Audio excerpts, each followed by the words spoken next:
Pasteur Luc, tu peux prier pour nous, s'il te plaît. Élevons nos voix, prions le Seigneur tous ensemble. Père, nous te remercions, Papa, pour ton amour, ta sainte présence que nous venons de ressentir en ce lieu, Père. Nous ne voulons pas prendre cela pour accueillir, Seigneur Jésus-Christ. À l'instant même, Jésus-Christ, choisis ton serviteur, Papa, ton roi, ton bien-aimé, Papa, pour parler, Seigneur Jésus-Christ, Papa, de ta parole. Jésus, roi-lui encore une fois, Seigneur, avec une double portion de ton onction, Père. Et qu'il parle de livrer ta parole, Seigneur Jésus-Christ, sans faveur, ni crainte, ni hésitation. Mais qu'il dit tout ce qui vient de toi en ce moment, Jésus-Christ. Papa, que nous recevons, Papa, cette parole, Jésus-Christ, et qu'elle trouve une place dans nos vies, et qu'elle germe et produit le fruit, Papa, qui suffit nous conduise jusque dans la vie éternelle. Avec action de grâce, Papa, nous te disons merci. Au nom de Jésus, que tout le monde dise au nom de Jésus. Au nom de Jésus. Au nom de Jésus, on peut acclamer le Seigneur avant que nous allons nous asseoir. Gloire au nom de Jésus. Merci Seigneur. Dieu est bon, amen. Amen. Moi je crois beaucoup en la bonté de Dieu. Amen. Le message que je vais partager avec vous aujourd'hui, c'est le même que j'ai prêché hier à Lac Mégantic. Donc s'il y en a ici qui étaient à Lac Mégantic, je vais m'excuser. Mais je crois que Dieu, cette nuit, il m'a carrément enlevé le sommeil. Il n'a pas arrêté de me parler là-dessus, encore plus en profondeur. Et je crois que le Seigneur veut que je parle de ce qu'il m'a mis à cœur. Amen. Paul disait, malheur à moi si je ne prêche pas l'évangile.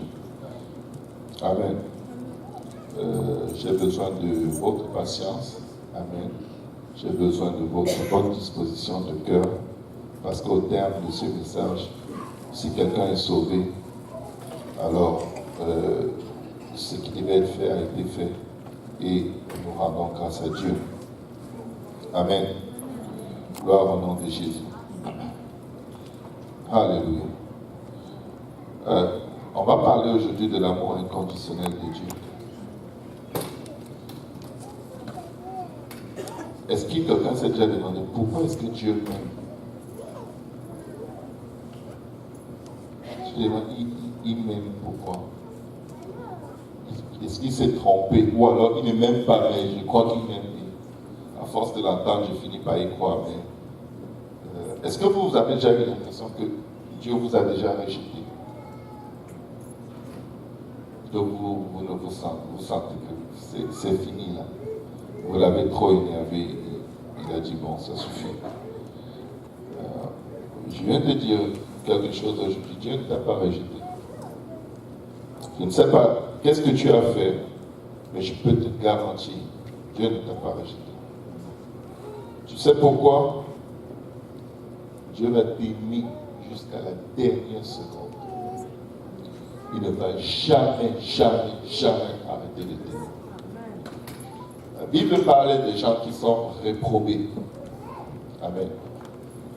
Des gens qui sont réprobés, c'est-à-dire Dieu les a livrés à la méchanceté de leurs actions. Ils font du mal et ils ne ressentent plus rien. Mais je ne pense pas qu'il y ait quelqu'un ici qui se sente dans cet endroit. Mais si tu es là et que tu as ce sentiment, c'est parce que tu ne l'es pas. Les gens qui sont rejetés par Dieu ne le sentent pas. Et ils ont toutes sortes de façons de vivre contre Dieu. Et ils utilisent même la parole de Dieu pour te dire que c'est correct, Dieu aime ça comme ça. Mais on va parler donc de l'amour inconditionnel du Seigneur. Est-ce que quelqu'un vous a déjà dit que la personne vous aime, mais les actions de la personne témoignent totalement du contraire? Vous savez, on est dans un pays pas mal libre. Et malheureusement, l'ennemi a convaincu les gens qui doivent divorcer à tout bout de champ. Dans une situation de divorce, il n'y a que Dieu qui sait réellement ce qui s'est passé. Nous sommes des hommes, nous sommes très petits pour juger. Mais Dieu nous a donné le ministère de la réconciliation. Mais je vais vous dire une chose, il y a des gens qui ont le sang tellement chaud que même étant mariés, c'est juste un exemple, mais qui est réel, vraiment réel, ce que je vous dis. Une femme qui est mariée, elle aime passionnément son mari, mais chaque fois qu'elle voit un jeune qui passe, elle est comme moi. Je veux bien n'aimer que toi, comme on s'est promis le jour où on se mariait, mais voilà, ce jeune me plaît, je vais un peu flirter avec. Et son mari dit, mais tu ne peux pas faire des choses comme ça, c'est pas de Dieu, c'est malsain. Elle lui dit, mais tu sais que je t'aime tellement, tu es tout pour moi, je reste près de toi, tu es tellement important pour moi. Et il lui dit, mais si tu m'aimes, pourquoi tu fais ça? Elle dit, mais j'ai aussi le droit de me faire plaisir. Mais elle dit, je t'aime.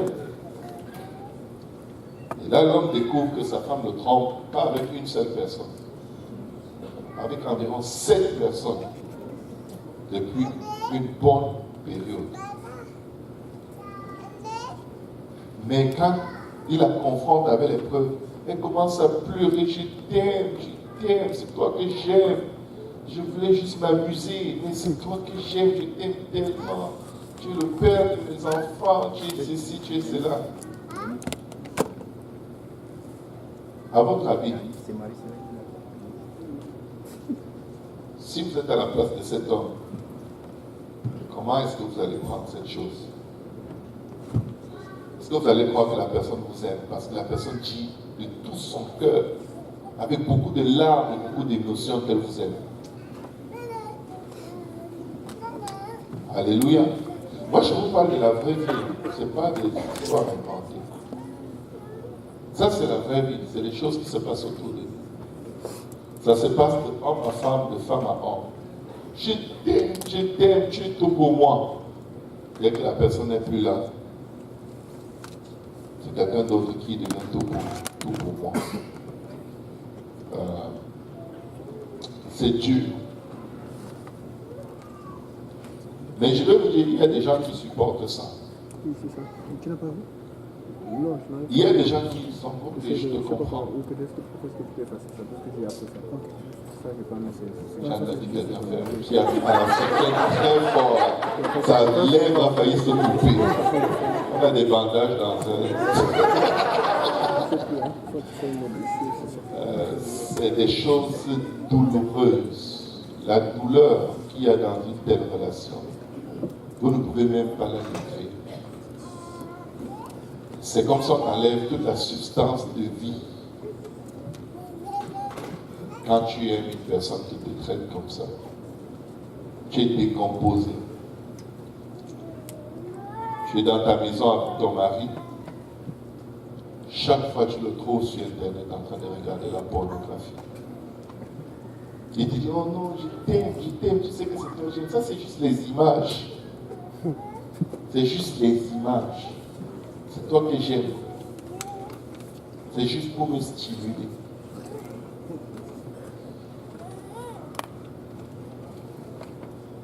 Retenez votre souffle. C'est la vraie vie. C'est la vraie vie. Plonger dans la pornographie.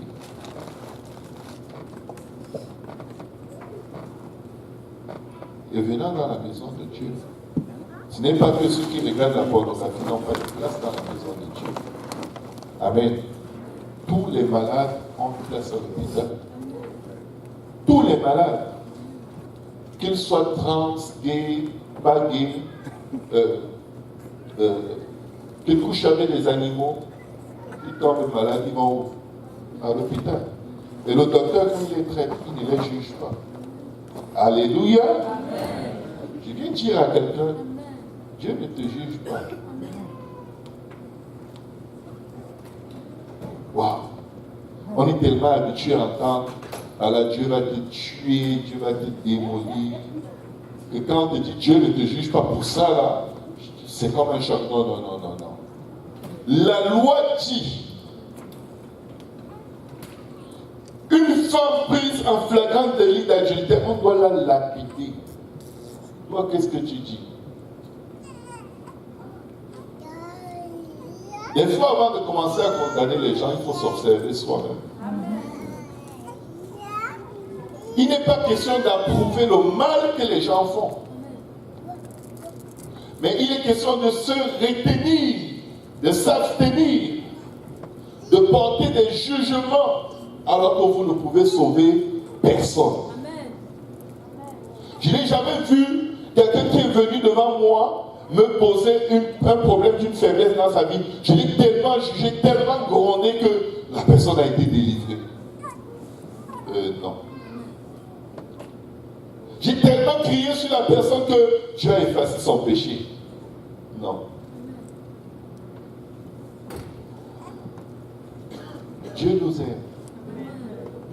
Je vous dis, regardez vos vies, juste un moment.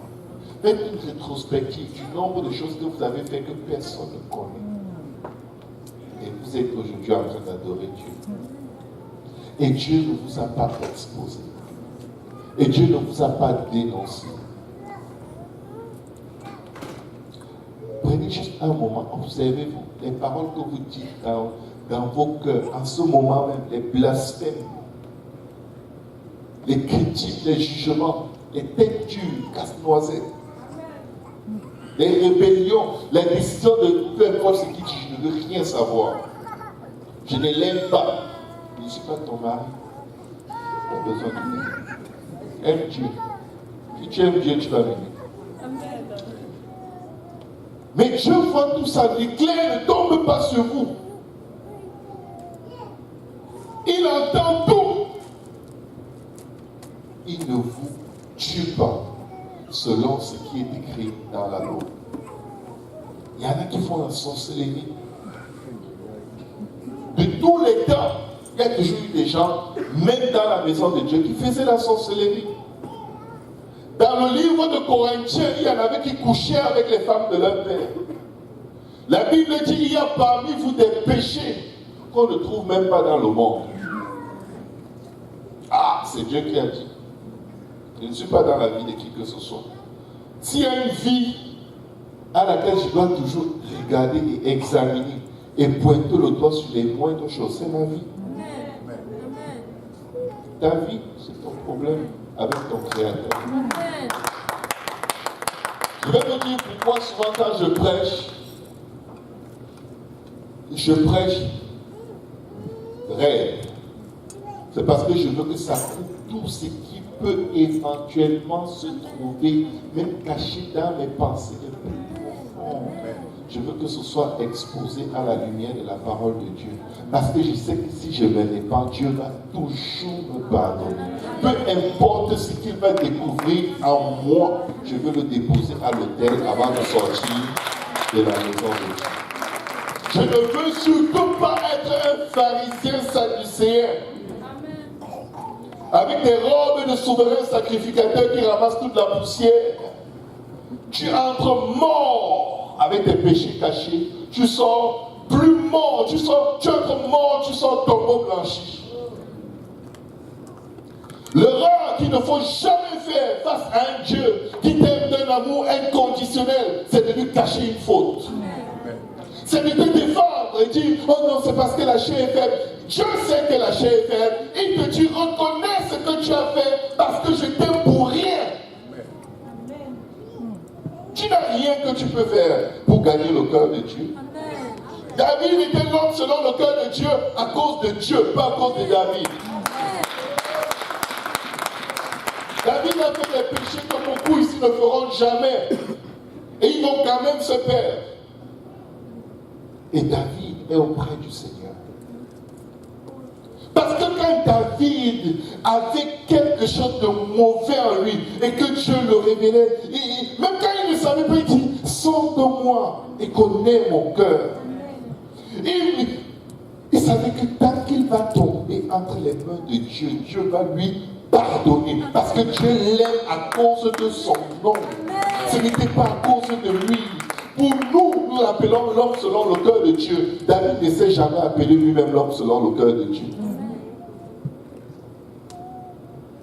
Ce qui a fait de David l'homme selon le cœur de Dieu, c'était son aptitude de confesser ses péchés et abandonner. Ce n'était pas sa justice. Ce n'était pas ses chants. Ce n'était pas ses danses. Parce que la Bible déclare que même nos œuvres les plus belles sont comme de la poussière, de la cendre devant Dieu. Pourquoi est-ce que Dieu t'aime? Parce que c'est toi. Pourquoi veux-tu mettre un attribut sur ce qui attire Dieu en toi? Parce que dès que tu commences à mettre des attributs, tu commences à te comparer. Oh, Dieu m'aime parce que je danse pendant la louange. Non. Je pouvais être handicapé. Dieu n'aime pas ceux qui ne dansent pas. Je prie beaucoup. Je me lève à 1 heure, à 2 heures, à 3 heures, à 4 heures. Le jour où tu ne vas pas prier, tu ne vas plus sentir Dieu. Parce que tu as relié ta relation avec Dieu à une action que tu poses. Ça, c'est quelque chose de très dangereux. Même ta sainteté n'est pas ce qui attire Dieu en toi. Ta sainteté vient de Dieu. Il n'y a rien en fait que tu puisses produire par toi-même. Je t'aime, sans moi vous ne pouvez rien faire.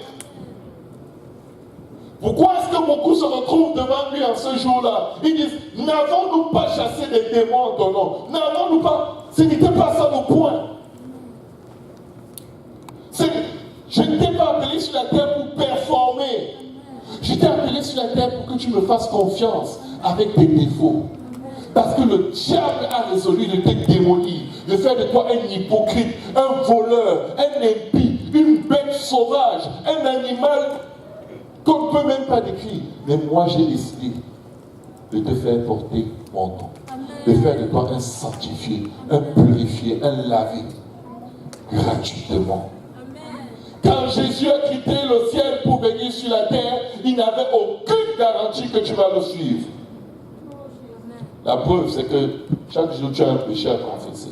Ça veut dire que chaque jour, tu as l'occasion de suivre Dieu, tu dis non. Tu as l'occasion de faire sa volonté, tu préfères faire ta volonté. Et il est là, il t'aime. Tu vas plonger ton regard dans des abominations. Tu reviens, il t'aime.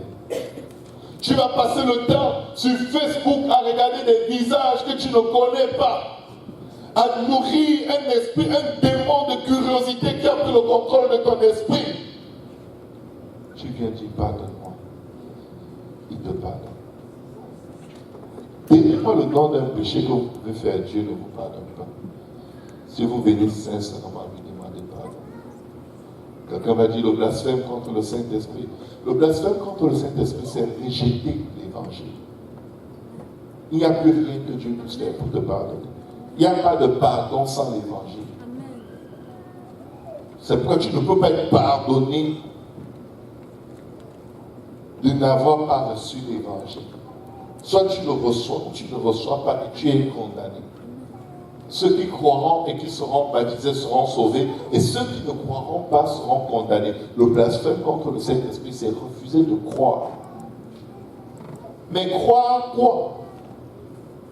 L'amour inconditionnel de Dieu a été démontré dans les Écritures par le prophète Osée. Dieu dit à Osée, un saint homme de Dieu. Osée chapitre 1 à partir du verset 2. La première fois que l'Éternel adressa la parole à Osée, la première fois que Dieu parle à un saint homme. Vous, il y a des gens ici à qui Dieu parle tous les jours. Même 5 fois par jour. Ah, pasteur, quand tu m'as regardé, le Seigneur m'a dit que. Pasteur, quand tu étais assis, le Seigneur m'a dit que. Pasteur, quand je t'ai vu, de quoi c'est? Tu me fais peur. Tu es énorme. Tu vas monter au ciel avant moi. Il te dit tout. Est-ce que tu fais au moins ce qu'il te dit? La plupart du temps, plus Dieu te parle, moins tu fais ce qu'il te dit. Il lui dit, va prendre une femme prostituée. Ça, c'est une abomination à Israël. Une femme prostituée. Et tu dis que tu es un homme saint de Dieu. Tu dis que tu entends de la part de Dieu. Est-ce que ce n'est pas de la schizophrénie par hasard? Tu as fait quoi pour que Dieu te demande d'aller prendre une prostituée? Une prostituée Tu es sûr? Attends, on va d'abord prier. On va rentrer dans un long jeûne parce que ton affaire de prostituée là, ça ne passe pas. Un bon garçon gentil comme toi, tu évangélises le monde entier. Tu n'étais jamais souillé avec une femme. Le jour où tu te lèves, tu dis que tu veux te marier, c'est une prostituée, fille de prostituée, c'est-à-dire une personne qui a la prostitution dans son sang depuis des générations avec aucune espérance qu'elle puisse être fidèle un seul jour. Il dit, va, aime-la. Ne la prends pas seulement, aime-la. Quelqu'un allait dire, je te lis au nom de Jésus. Je n'irai pas. Je ne vais pas lire. Écoutez, Dieu l'a envoyé de la même manière que Dieu a laissé son trône de gloire et de sainteté pour venir te chercher. Rien pour lui plaire, tout pour lui déplaire, il vient quand même. Parle-moi de l'amour inconditionnel. Parle-moi d'un amour qui ne compte même pas sur toi. Vous savez pourquoi on souffre en amour? Parce qu'on a des attentes envers les autres qu'on n'est même pas capable de donner à ces personnes de qui on attend les mêmes choses. Non, c'est quoi? Tu pleures, tu gémis. Ah, tu es comme ça, tu es comme ça. Toi, tu es comment? Tu es comment? De quoi est-ce que tu parles? Tous les défauts que tu vois dans l'autre, ce sont tes défauts. Tu détestes ta personne que tu vois en l'autre.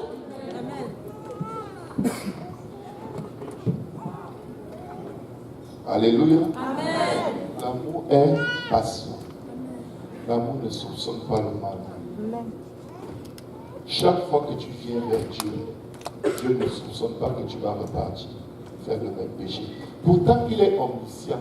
Mais il te prend comme si c'était la dernière fois que tu vas pécher. Tu ne vas plus jamais pécher. Parce qu'il t'aime. L'amour trouve la substance de l'espérance en soi, pas en la personne qu'on aime. Alléluia. Va prendre une femme prostituée et des enfants de prostitution. Quel choix? Hein? Quelqu'un, est-ce qu'il y a un frère célibataire ici?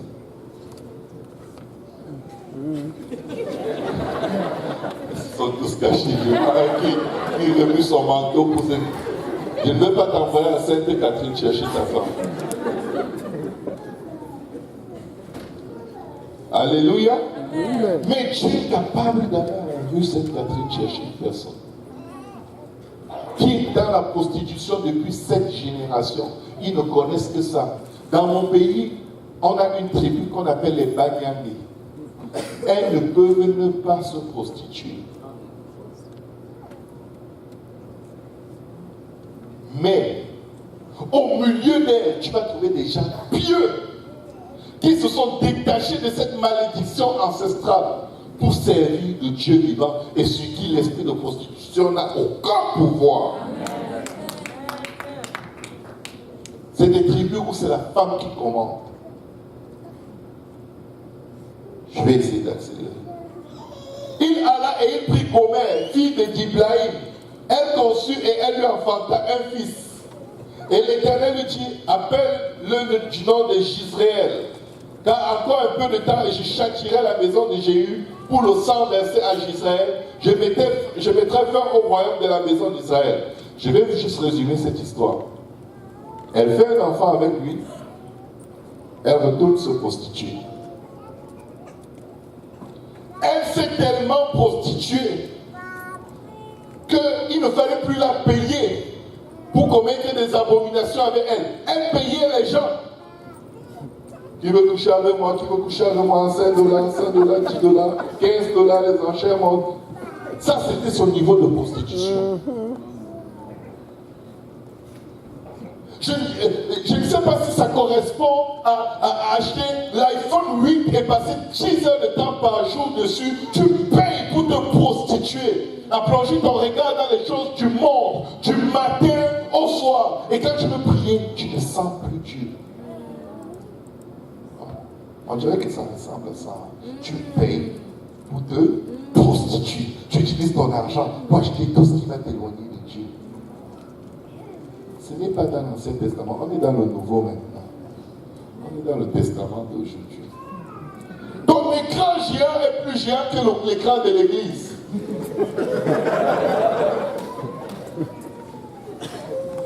Il tourne 24 heures sur 24, même quand tu n'es pas à la maison. Et dès que tu te mets à genoux pour prier, merci Seigneur Jésus.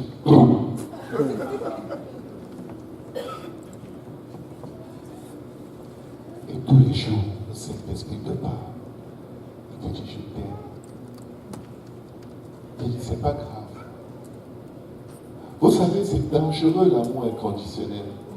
Parce que l'amour inconditionnel ne va jamais te forcer.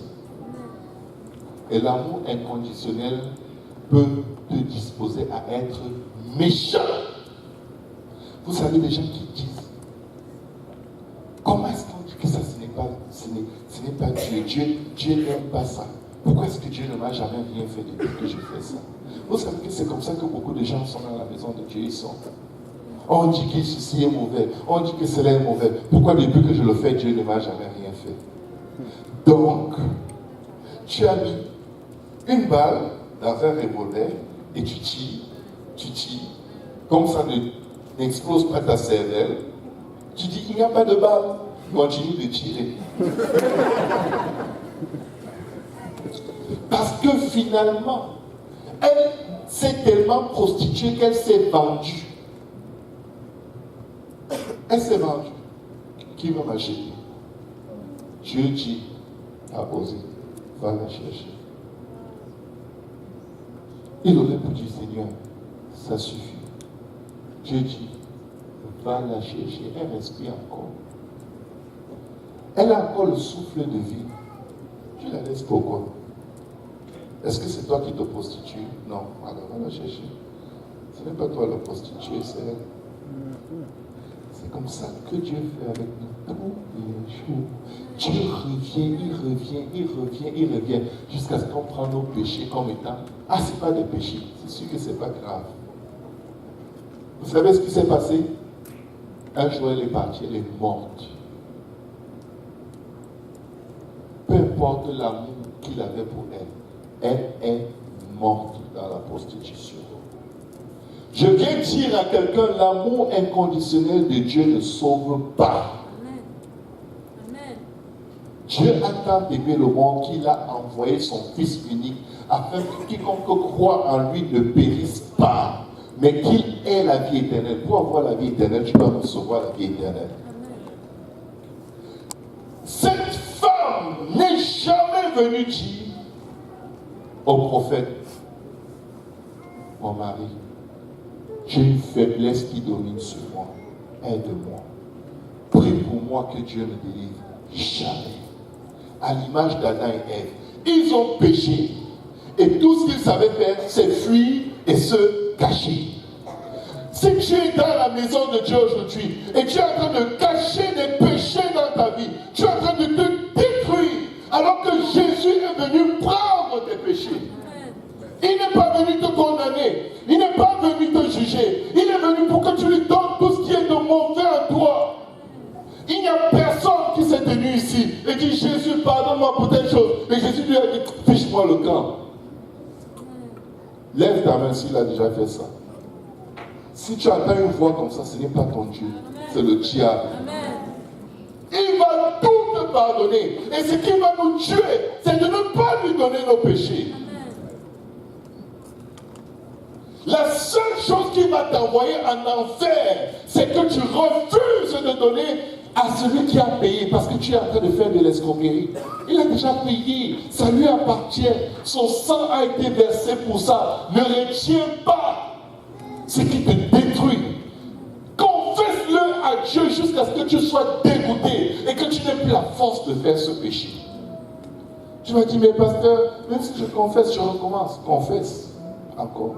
Confesse encore. La plupart des péchés dans ma vie, desquels j'ai vu une délivrance puissante se produire, le Seigneur m'avait donné un seul principe. Si tu pêches 1000 fois, tu m'aimes péché, répands-toi 1001 fois. Il faut que le nombre de fois où tu t'es répandu dépasse le nombre de fois où tu as commis ce péché. Je vais mettre le dégoût dans ton cœur. Et je vous dis, je me suis juste retrouvé des années après. Regardez en arrière, voir que ça fait longtemps. Je n'ai même pas été tenté. Je n'ai même pas été tenté par telle chose. Je ne me rends même pas compte quand est-ce que c'est parti. Parce que tant que ça revenait, Dieu me dit, le défi, le combat de la foi, c'est de toujours revenir et de toujours confesser. Parce que je ne rejette point celui qui vient à moi. Tu reviens, tu confesses, tu pardonnes, tu confesses, tu pardonnes. Sa parole déclare, mes petits enfants, ne péchez point. Mais si l'un d'entre vous a péché, vous avez un avocat. Il est déjà là. Avant même ton péché, il t'attend pour te défendre. Il dit que même si ton cœur te condamne, l'Éternel est plus grand que ton cœur. Oh, des fois on veut prier à l'autel pour se répartir. Certains restent sur leur banc parce qu'ils ne veulent pas que quelqu'un pense qu'ils ont un péché. Je vais vous dire une chose, vous retournez chez vous avec vos péchés. Le Seigneur donne la parabole de 2 hommes qui sont entrés dans le sanctuaire. Un n'osait même pas lever la tête. Il frappait sa poitrine en disant, Seigneur, aie pitié de moi. Et l'autre était là, debout. Je te remercie, Seigneur, parce que moi, le jeûne, c'est mon prénom. Les offrandes, c'est mon surnom. Et la fidélité, c'est ma marque. Regarde, fidèle. Dieu a dit, celui-là, ton mot blanchi, il va ressortir de la maison de l'Éternel. Mais celui qui se frappe le cœur, ici, il l'obtient encore et encore et encore et encore et encore miséricorde. Je viens te défier aujourd'hui de changer ton attitude et voir si ton péché va demeurer dans ta vie. Change un peu. Pourquoi veux-tu périr? Toujours en train de sourire et à l'intérieur, l'enfer. Une multitude de péchés et d'iniquités que personne ne peut deviner. Tu parais beau aux yeux des hommes, mais toi, tu sais que tu es mort. À l'intérieur, ce n'est que du charbon brûlant. La Bible dit, 1 Pierre 4, 8, avant tout, ayez les uns pour les autres une ardente charité, car la charité couvre une multitude de... La charité couvre une multitude de... Écoutez, couvrir une multitude, ce n'est pas effacer. Couvrir ton péché ne veut pas dire qu'on n'est pas conscient que tu as péché. Tu pêches contre ton mari, il te pardonne. Mais il a une attente, c'est que tu changes. Le pardonner ne veut pas dire qu'il a effacé. Le souvenir de ce péché-là. Chaque fois que nous demandons pardon à Dieu, il nous pardonne, mais il attend quoi? La repentance. Parce que la confession, ce n'est pas la repentance, mes frères. Ne vous faites pas avoir. J'ai encore confessé à Dieu. Il veut voir les efforts que tu fais pour sortir de là. Parce que si tu fais un effort, il va te donner la force de faire un deuxième, et un troisième, et un quatrième, et un cinquième. Et tu vas te rendre compte que tu as changé. L'amour n'ignore pas le péché. L'amour de Dieu, l'amour inconditionnel n'ignore pas nos péchés. Il va te frapper à un moment pour te rappeler que je suis conscient. Il ne va pas te punir. Il va te frapper. Parce qu'il est un père et tu es son enfant. Alléluia. Quand je corrige mes enfants, je ne suis pas en train de les punir à la hauteur de leurs péchés. Je veux juste les rappeler ça. Ça ne marche pas comme ça. Tu vas te faire mal. Tu vas finir par te détruire. Tu vas finir par t'empoisonner. Qu'est-ce que la Bible nous dit? L'amour pousse celui qui aime à espérer que l'autre personne va changer.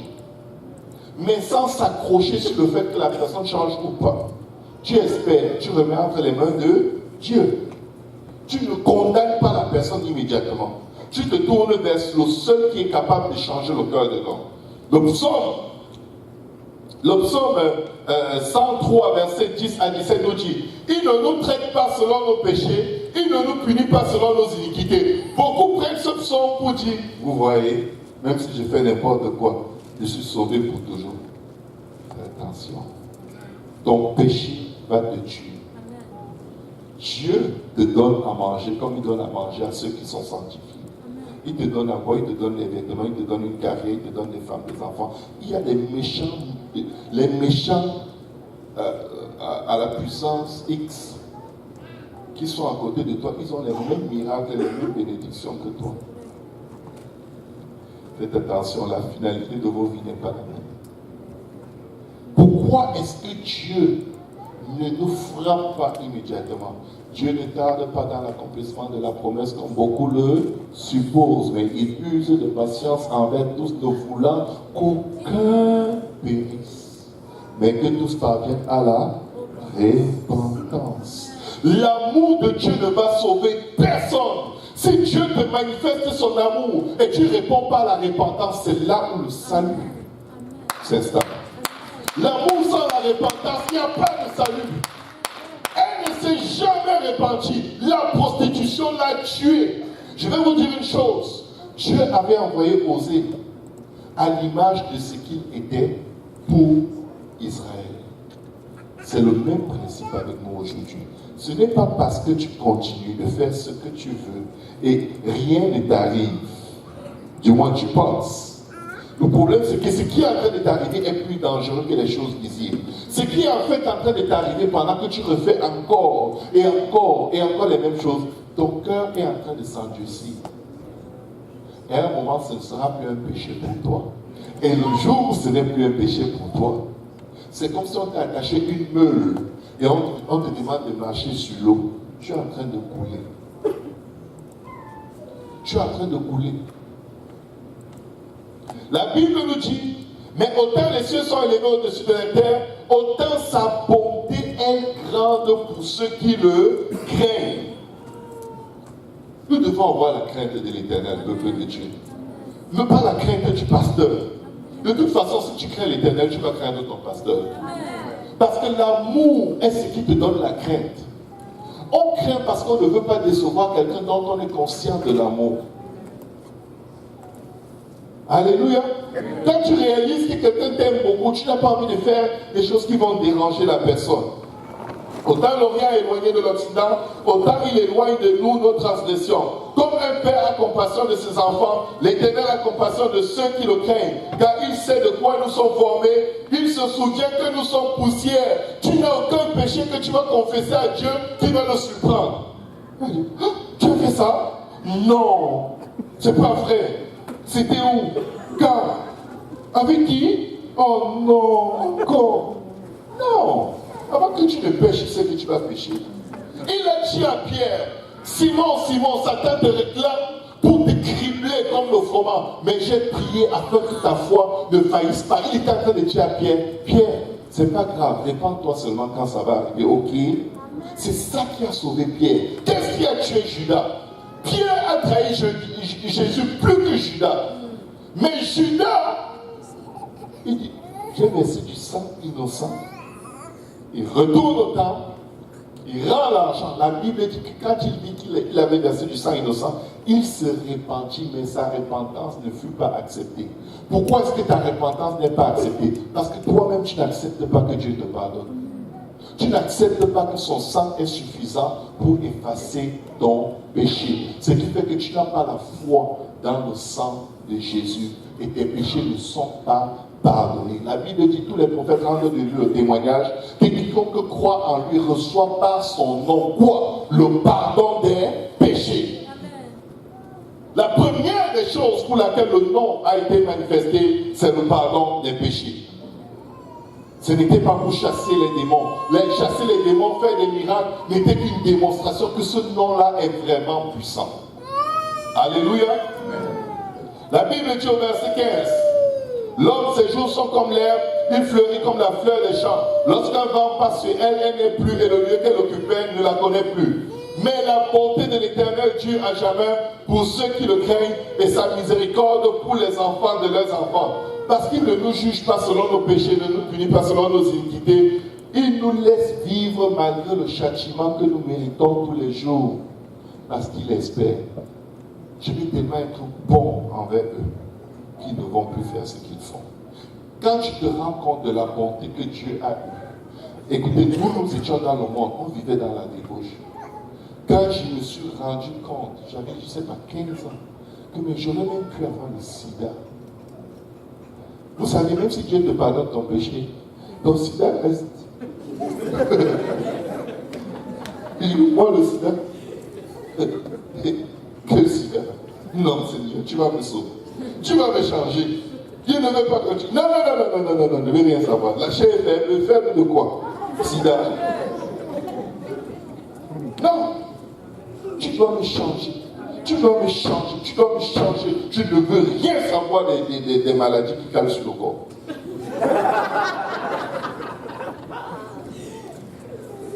Quand tu chantes que ta chair est faible là, ta mélodie là vient avec d'autres choses. Je peux guérir toutes les maladies. Mais s'il faut que tu sois malade pour rester près de lui et être sauvé avec ton nom écrit dans le livre de vie, ça ne me dérange pas.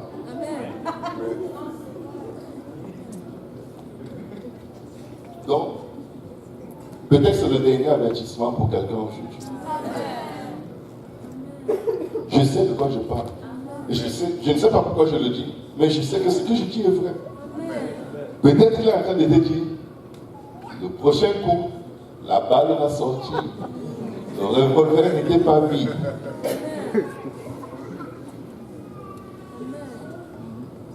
La Bible dit que sans la repentance, il n'y a pas de pardon de péché. Comment peux-tu croire que Dieu ne te pardonne pas ton péché alors que tu t'es repenti? La vérité, c'est que quand tu commences à croire que Dieu ne va pas te pardonner, c'est parce que tu n'as plus envie de changer. Tant que tu veux que Dieu te change, tu vas avoir l'espérance. Sans effusion de sang, il n'y a pas de pardon de péché. C'est lorsque tu te répands, comme Hébreux 9, 22 nous dit, et presque tout après la loi est purifié avec du sang, et sans effusion de sang, il n'y a pas de pardon. Il faut que tu amènes ton péché et que le sang de Jésus coule dessus. On n'est pas dans un théâtre, on n'est pas à Hollywood. Ici, c'est la vraie vie. Tu vas à l'hôpital, tu dis toute la vérité au médecin. Tu viens dans la maison de Dieu, tu mens.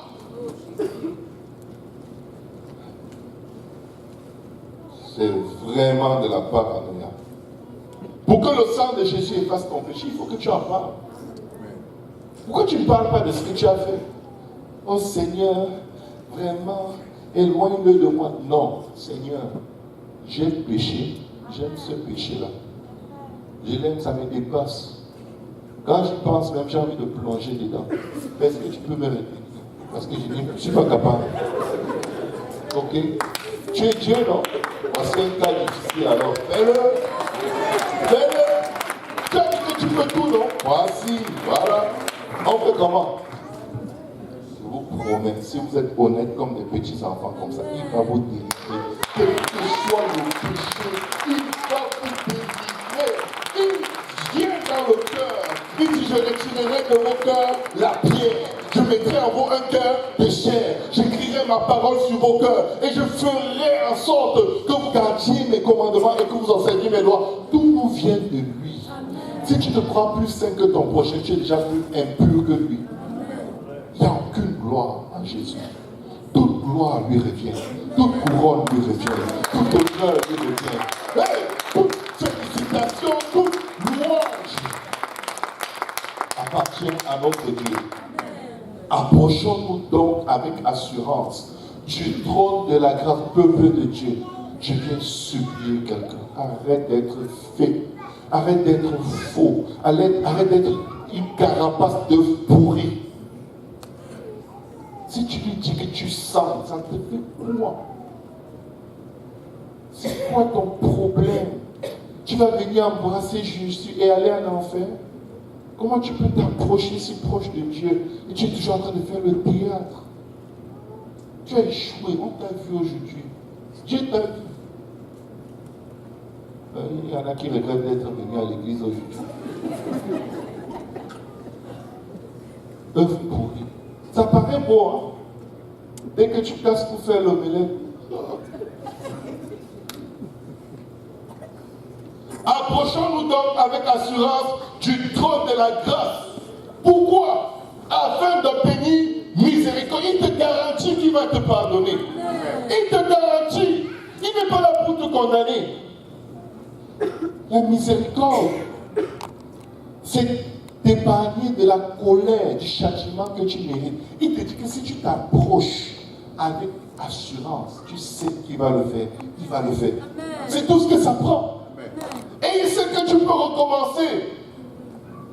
Adam et Ève ont péché. Je vous garantis que s'ils étaient allés dire Seigneur, nos amis ont disparu, qu'est-ce qui se passe? Aide-nous, on a bien de manger de ce fruit. Ça aurait été toute une autre histoire. Mais non. Non, non, non. Il ne faut pas que les gens voient. Un lion risque de me voir nu. Un serpent risque de me voir. Tu tapes le serpent tout le temps. Tu n'avais aucun vêtement. Ils prennent des feuilles pour cacher. Qu'est-ce qu'ils cachaient ça avant? La pureté de cœur. Ne cache rien. Dieu voit tout. Même si tu vas dans le séjour des morts, il te voit. Creuse la terre, tu t'enterres, il te voit et il te voit toujours nu. Parce que tu sais que Dieu te voit nu.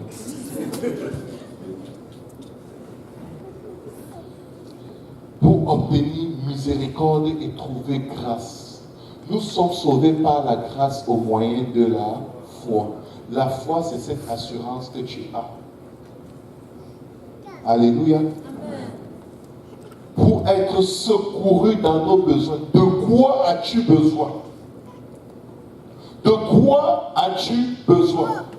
Si nous nous approchons de lui, c'est pour confesser et abandonner nos péchés. Ce n'est pas pour paraître très sanctifié à l'autel. C'est bien. Est-ce que mon ombre donne bien? La position de mes bras est cute. Comment vous me trouvez? Frère Yannick, filme-moi.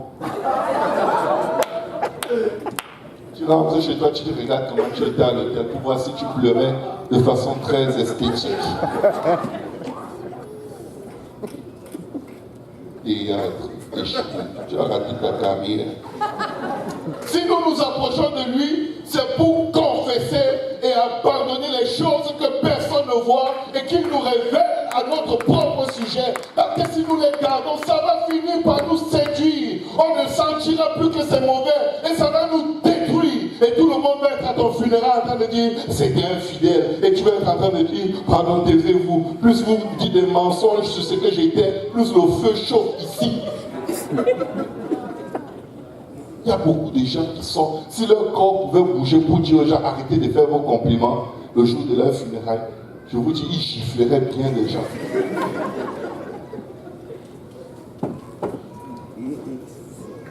Ceux qui disent Seigneur, Seigneur n'entreront pas tous dans le royaume des cieux. Matthieu 7, verset 21. Mais celui-là seul. Il dit seul. Il n'y a qu'une catégorie de personnes qui vont au ciel. Assure-toi d'être de cette catégorie. Il n'y a qu'une seule catégorie. Oh, Dieu aime tout le monde. Mais son amour peut te tuer.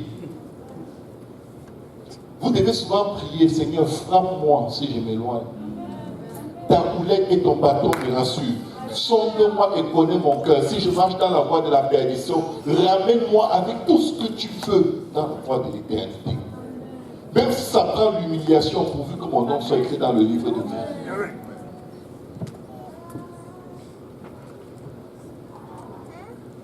Mais celui-là seul qui fait la volonté de mon Père qui est dans les cieux.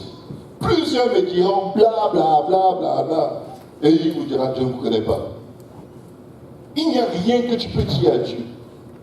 Il n'y a rien. Ceux-là qui lui répondent même, c'est parce qu'ils ne sont même pas supposés être devant le trône du jugement. Les seuls à qui il ne dira rien, c'est ceux qui ne sont pas là. Parce que leur nom était écrit dans le livre de vie, ils ne sont pas jugés, ils sont récompensés.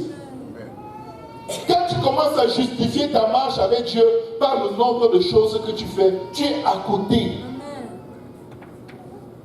Tu dois connaître que tu as une relation avec Dieu parce que le sang de Jésus efface tous les jours tes péchés. Sa parole déclare que si nous marchons à la lumière, comme lui-même il est dans la lumière, le sang de son Fils Jésus-Christ nous lave constamment de nos péchés. Marcher à la lumière, c'est être vrai, être honnête, être réel. Dis à Dieu qui tu es. Il a demandé à Jacob, quel est ton nom? Il donnait une dernière chance à Jacob. avant de le laisser être le plus grand brigand que la terre aurait jamais connu. Jacob aurait menti une fois de plus. Dieu lui aurait dit, attends, quand tu n'arrêtes pas, je vais te pousser vers l'esprit de mensonge. Toute croyance sans la repentance, c'est la religion. Si tu crois que tu es arrivé, tu n'as pas besoin de te repentir, ça ne te concerne pas. Tu es perdu. Tu es trop perdu même. Alléluia. Amen. Il dit dans Ésaïe chapitre 55 verset 6, cherchez l'Éternel pendant qu'il se trouve, invoquez-le tandis qu'il est prêt. Que le méchant abandonne sa voie. J'ai de la méchanceté dans ma vie, Dieu dit abandonne, je dis Seigneur aide-moi. C'est difficile Seigneur. Je n'ai pas la force, je n'ai même pas l'envie, mais je veux faire ta volonté. Crée en moi un cœur pur.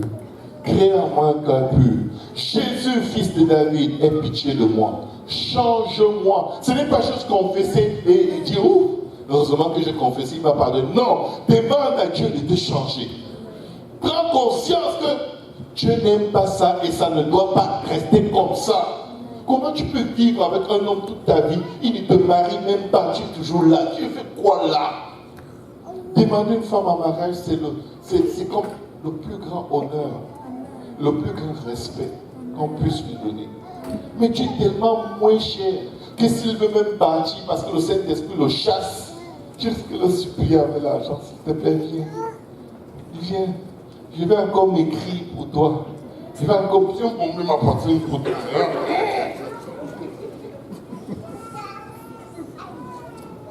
Ah! C'est triste ces choses dont on parle. C'est trop triste. On est comme cette prostituée, je vous dis. On l'est dans tellement de domaines de nos vies. C'est tellement triste. C'est tellement triste.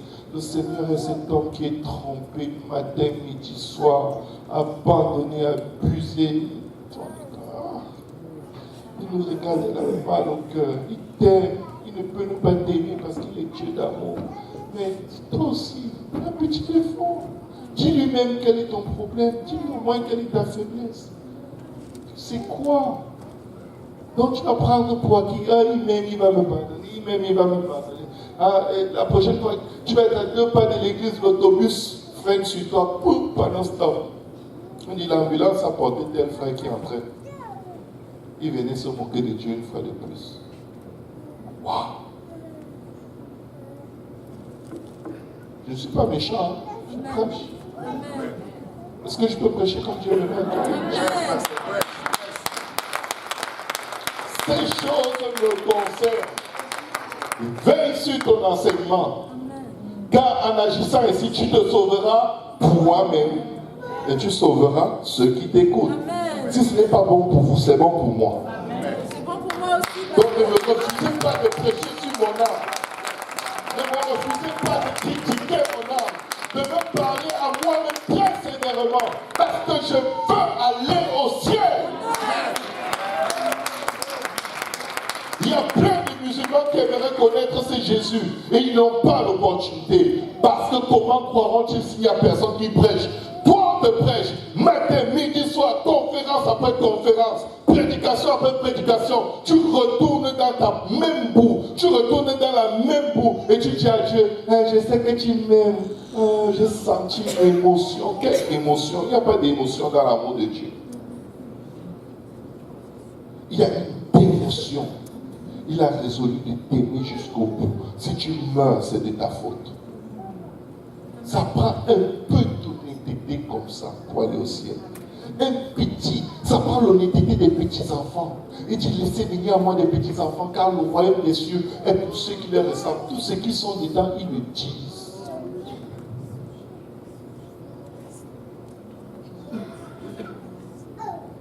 Je suis addict à la pornographie.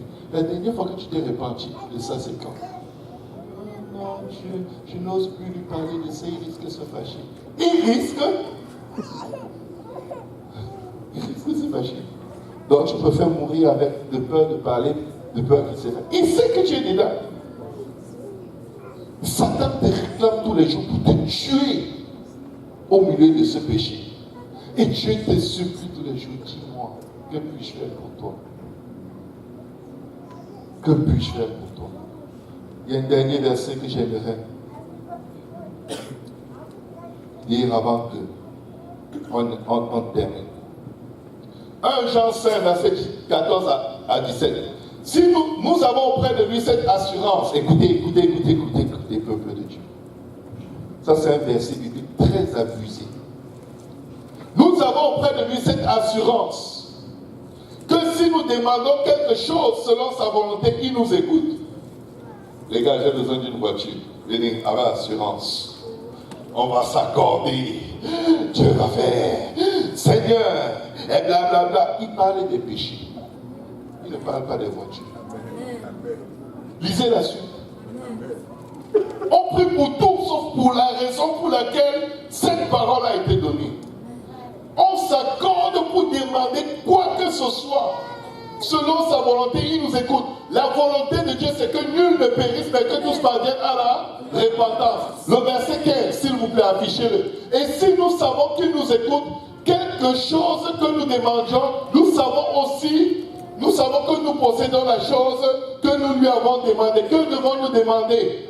Continue. Si quelqu'un voit son frère commettre un péché qui ne mène point à la mort, comment il peut parler de s'accorder pour demander quoi que ce soit et le recevoir, et tout de suite il embarque dans le péché? Parce que ça, c'est la prière la plus importante que tu puisses élever devant Dieu. Ça, c'est l'endroit où Dieu veut qu'on s'accorde, et c'est pour cette raison que j'ai demandé au début du service, prie pour ton voisin. Parce que tu peux demander toutes choses à Dieu, il se retient. Mais quand tu demandes le pardon des péchés, il pardonne. Il pardonne. Il pardonne. Parce que ça fait mal à Satan quand il pardonne. Mais par-dessus tout, c'est parce qu'il a déjà payé le prix. Son corps a été déchiré. Déchiré.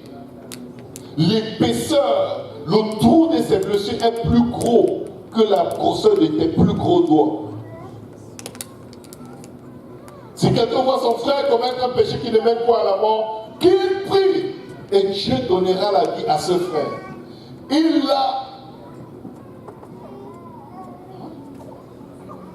la donnera à ceux qui commettent un péché qui ne mène pas à la mort. Il y a un péché qui mène à la mort, ce n'est pas pour ce péché-là que je dis de prier. Continue. Toute iniquité est un péché et il y a un tel péché qui mène à la mort. Je dis que chaque fois que deux personnes vont s'accorder pour demander à Dieu de pardonner les péchés de quelqu'un, qu'est-ce qui va se passer? Il va pardonner. Je vous donne une illustration claire dans la Bible. On veut amener un malade à Jésus, il n'y a pas d'accès. On passe par le toit. Qu'est-ce qu'il fait en premier? Quand il voit le malade, il dit des péchés qui sont pardonnés. Parce que ses amis savaient, ce type a besoin de pardon, de péché. Jésus a répondu à leur foi. Leur foi était dans le pardon des péchés. Et il a guéri cet homme physiquement parce que les gens contestaient. Il a dit, quand il murmurait dans leur cœur, qu'est-ce qui vous semble plus difficile? Dire tes péchés qui sont pardonnés ou dire, lève-toi, prends ton lit et va dans ta maison. Il a dit, attendez, je vais vous prouver qu'il avait besoin de péché, de pardon. Il est pardonné. Lève-toi, prends ton lit, va chez toi. Et il s'est levé d'une situation infaisable. Toutes les guérisons que nous demandons à Dieu passent par le pardon des péchés. Tous les miracles, toutes les provisions, si vous mettez le salut en premier, le pardon des péchés en premier, il n'y a rien que vous pouvez demander à Dieu qui ne va pas le faire. Est-ce qu'on peut s'aider? Est-ce qu'on peut acclamer le Seigneur?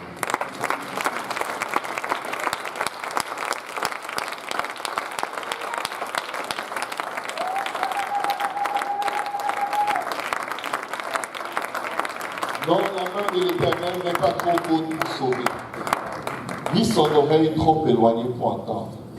Mais ce sont nos péchés, qui mettent une séparation entre notre Dieu et nous, de sorte qu'il ne peut pas nous entendre. Ésaïe 59. Vous vous rendez compte, toutes les prières qu'on fait là, on est tellement concentré sur le matériel, les choses de rien, qui ne servent à rien. Je vais vous dire, même les mariés et les femmes, c'est de l'inutilité.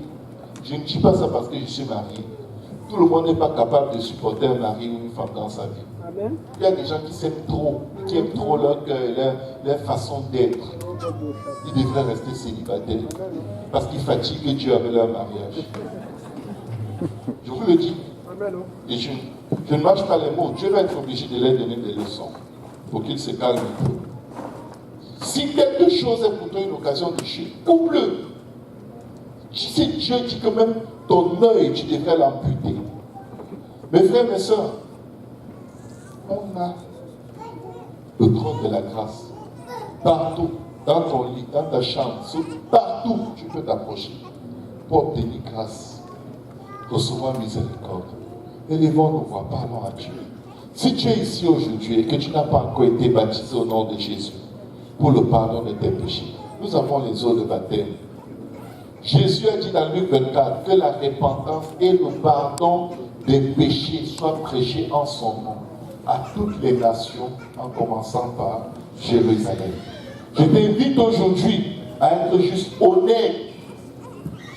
Je t'invite mon frère, je t'invite ma soeur, s'il vous plaît, ne rentrez pas, continuons pas comme ça. Dis-lui, Seigneur, j'ai soif de toi. Je désire être dans ta présence. Mon âme a besoin de ton pardon. Mon âme a besoin de ton sang. Je suis fatigué de faire le théâtre. Cette carrière d'hypocrite ne me réussit pas. Je vais être honnête comme un petit enfant. Est-ce que je peux avoir un musicien? Je sais qu'on a déjà dépassé le temps. On est déjà dans le service espagnol. Mais s'il vous plaît, élevez vos voix. Déposez vos fardeaux avant de sortir de ce sanctuaire. Au nom de Jésus. Au nom de Jésus. Au nom de Jésus.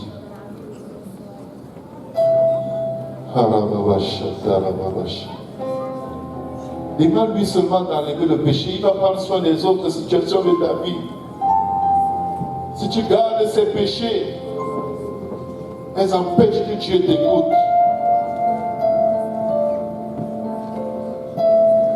Jésus. Jésus, Jésus. Alléluia, Jésus. Alléluia, Jésus. Dis-lui que tu es fatigué de ton péché. Demande-lui de prendre tes iniquités. Il va le prendre. Tu ne vas pas sortir d'ici avec ce que tu laisses. Tu ne peux pas sortir d'ici avec un péché que tu as donné à Dieu. Ne le ramène pas dans ta maison. Pourquoi faire?